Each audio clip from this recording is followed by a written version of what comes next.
This conversation is not for the faint of heart. These are some pretty stark, shocking numbers that are coming out of Denmark that we really have to reflect on. Where we go from here is very difficult because I can't see any easy way out. So, what I'm making reference to is this paper. I spoke about it recently, the hospital and the mortality burden of COVID 19 compared with influenza in Denmark. They looked from 2022 to 2024. I've just spoken about this as well, but I went further looking at the paper, and there were some really important nuggets to take out of this. And it fits with why across the Western world, hospitals are all creaking. So many people are sick, so many people are dying. Something isn't right. And there has to be an acknowledgement as to what's going on. I'm specifically looking here at the vaccinated cohort. And even though the paper was making reference to the not vaccinated cohort, what they largely were talking about were people who didn't have a booster vaccine within 6 months. Because in Denmark, I think up to 95% of the over 65s had been vaccinated. So we're looking at largely a vaccinated cohort. And if you understand the science, you will also understand why at this point we're not seeing the unvaccinated filling ICUs like was happening early in the pandemic. That's just the science as to how this virus operates. What has happened is that no one has properly predicted what were the outcomes when we had ongoing circulation of virus in a population who is vaccinated and immune primed.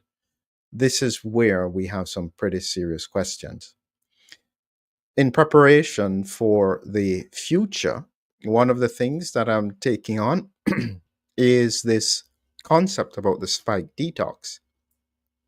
You've probably been hearing about it for quite a while, and I haven't spoken about it before. But as this gets more and more serious, I'm realizing that we do need strategies that will be able to help and protect people in the longer run.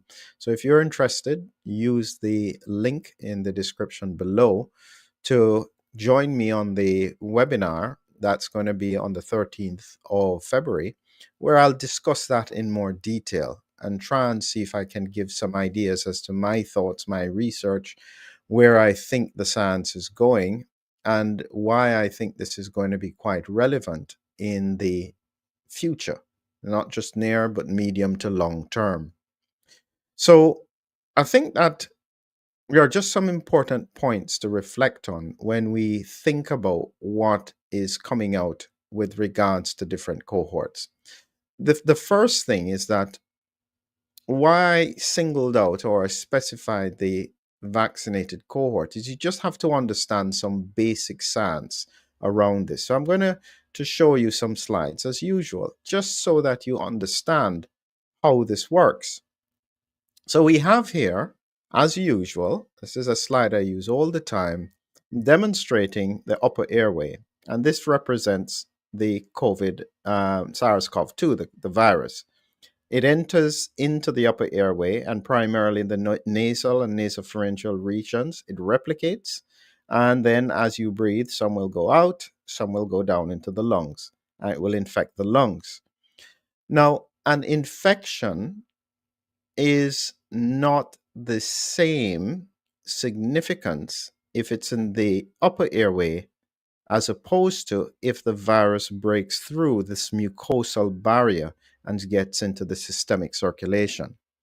This is the really, really important point. So, having a positive test, meaning that virus is replicating, may not be significant if you have good mucosal immunity, you get rid of the virus quickly, it can't break through to get into the systemic circulation. One of the problems that we're having now is that a lot of people don't even know when they've got COVID. And their main symptom seems to be just fatigue and sometimes a headache.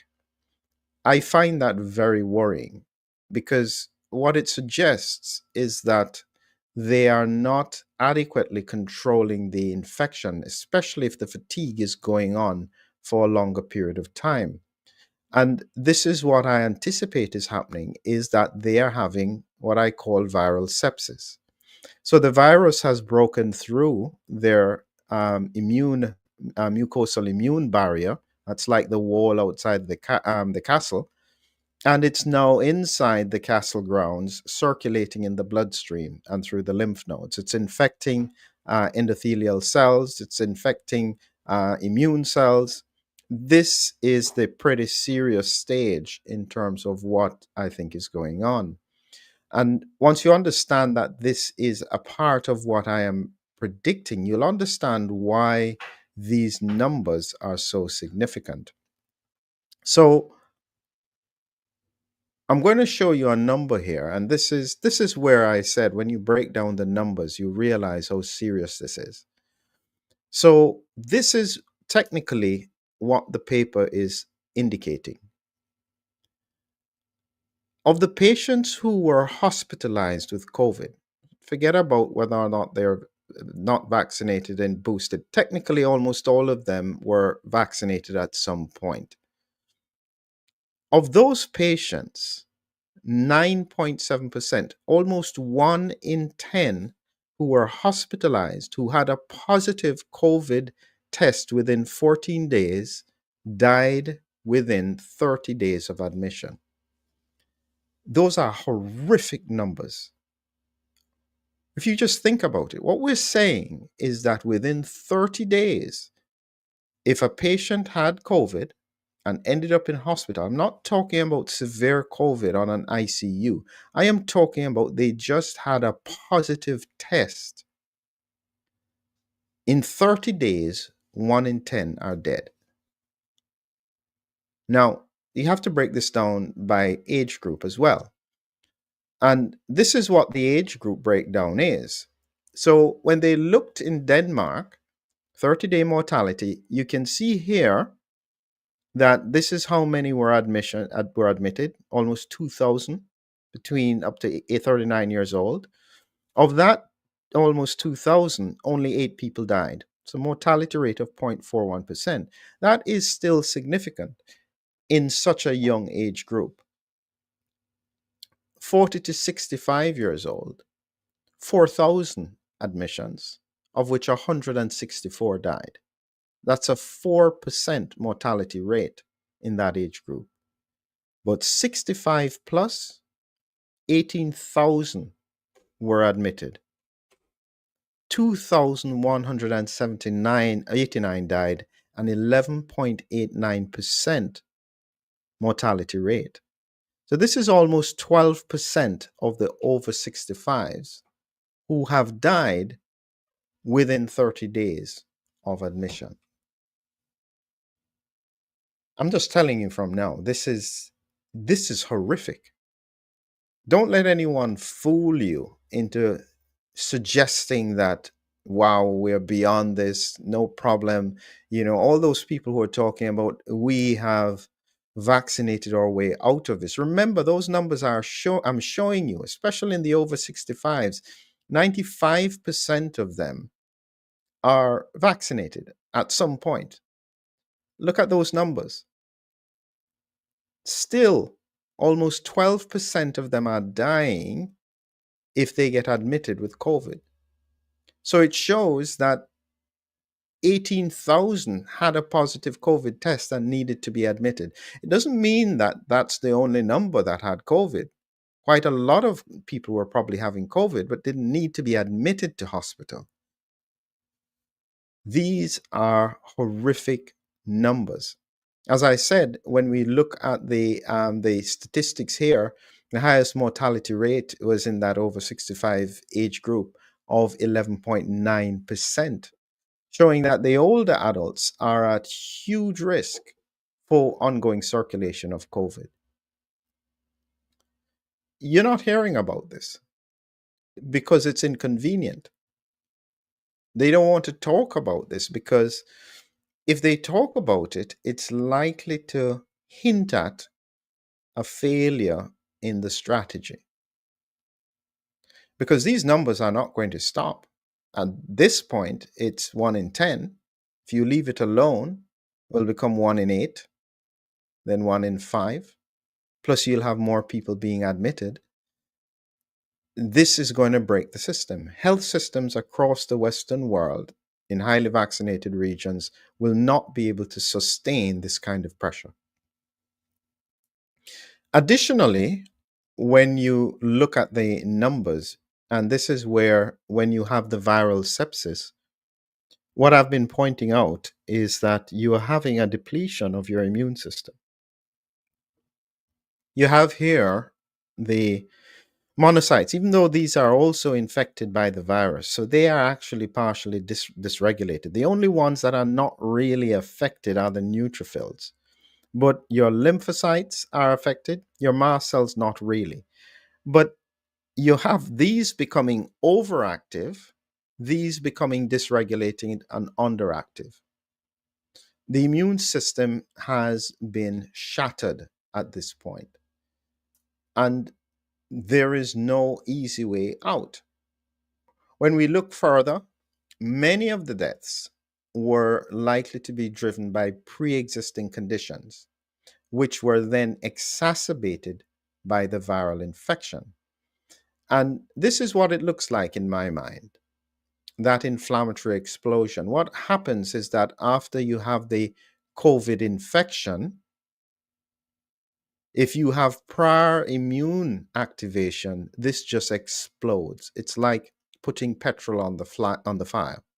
And that inflammatory response makes people really, really sick. And that's the prediction that I have with regards to the principle of the COVID storm. I've been talking about this now for maybe 8 months, and the implications of what is happening from autoimmune diseases, worsening hypertension, dementia, kidney failure, worsening diabetes, inflammatory bowel disease, lung disease, all of these things that are happening as part of the situation where you have someone who is vaccine immune primed and then having recurring infections. That's essentially the piece of the puzzle that I think really is driving all of this. When we look at the comorbidities, and this is all from the paper, we can see that heart disease, for the patients who were admitted, 45.6% had heart disease. Now, this is the standout condition because this is different from influenza. Respiratory disease is about the same as influenza. And then you have diabetes, dementia, cancer, and immune diseases. They are higher numbers than influenza. But the standout condition is cardiovascular disease being the highest risk factor, it seems, for poor outcomes in relation to COVID. This is not normal. This is not how viral infections normally work. And we need solutions. We need answers. This is a vaccinated population. We don't have autopsies. We don't know what the mechanism of death is. I'm coming to show you an important bit from the paper in a highlight, but I'll just highlight this other bit here. When we're talking about the comparison to influenza, COVID 19 had 3 times greater hospitalization, 2 times greater mortality. This is not a flu. This is a beast of a virus. I keep on saying it to people, and people don't get it. They think that I'm overplaying it. This is a beast of a virus. It is, as I said, if you were hearing more and more, it's finally coming out that this is probably a lab made thing. This is not going anywhere. Finish off a few important points. And as I said, just before I do it, just a reminder about why you need to watch Spike Detox. There's a reason why this is so very important. And I'll show you this. I've taken this from another paper, and it's something I've played before, but it is so incredible what happens here. So when we look at this image here, this is what happens when they injected spike protein in a mouse model. And and you can see how the spike protein spreads all through the body. It's a really, really surprising thing. There's an even better video than that one. I'll show it to you here. That I think is standout with regards to the impact that the spike protein has in terms of how the body functions. And this is what it looks like when you inject spike protein into a mouse.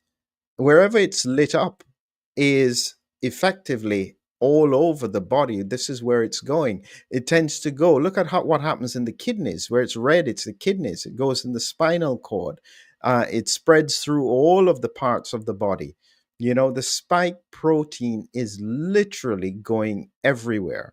It seems to be more of a vascular component. So it's going into the kidney, the intestine, the liver, and a reasonable question is what happens with it? It's in the lungs, it then goes into the brain. All of this is what happens if you inject spike protein. And it makes you realize why I'm talking about the fact that in reality, the principle of serum viremia, where the virus breaks through into the bloodstream and continues to circulate, is actually really, really serious. So when we pull back from that, how does the body get rid of it? That's really what I'll be spending some time in the next 10 days looking at. Does everyone need it? How do you know? These are the questions that we really need some science around. What are the strategies that move forward? So, in closing, I just want to show you what it said in conclusion with the paper. I've highlighted it here. Interestingly, sensitivity analysis suggested that these deaths were at risk of occurring weeks, not days, after admission. So from day 12 to day 30, not day 1 to day 11. That's different. That's opposite from what happened with influenza. In influenza, they tended to die early. But in COVID, they are not dying early.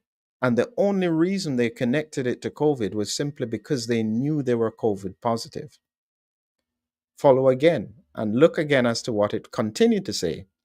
It's characterized by more persistent respiratory symptoms and more systemic effects, gastrointestinal symptoms, different bodily functions, olfactory, that's nose, smell, heart, hepatobiliary, liver, renal, kidney, probably as a result of viral or indirect injury to tissue cells, although the pathophysiological mechanisms are not fully understood.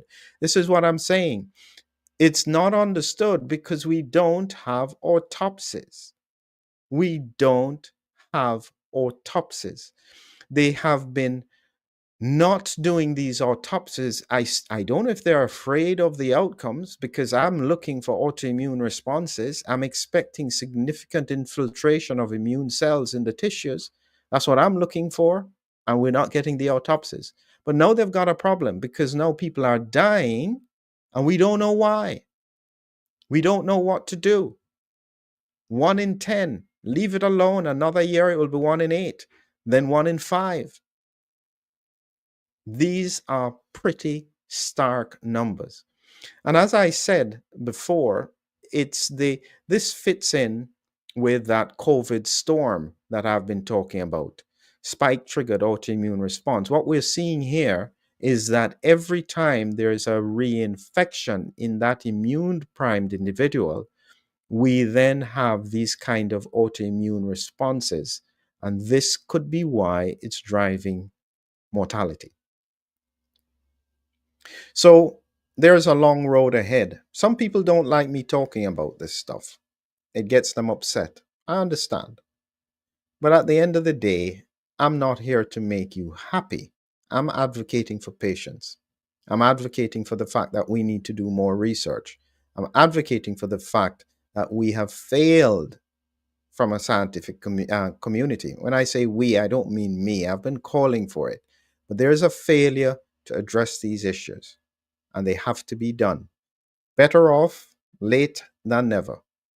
Let's hope we can push for more research to try and figure out what in the world is going on. Thank you.